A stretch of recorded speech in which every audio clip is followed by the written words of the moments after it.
আজকে তোমাদের সাথে অনেক সুন্দর একটা মাটির গহনা শেয়ার করব। আচ্ছা, তোমরাও কি আমার মতো মাটির গহনা পরতে ভালোবাসো?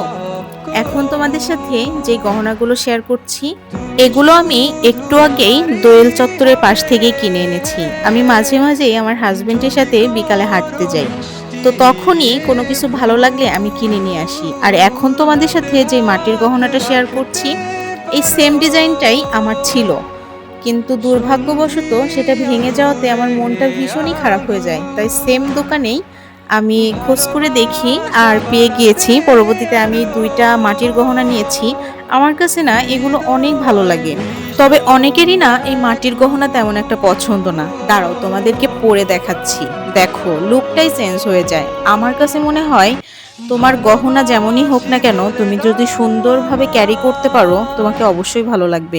আচ্ছা, আমার মতো কার কার মাটির গহনা পছন্দ আমাকে জানিও তো।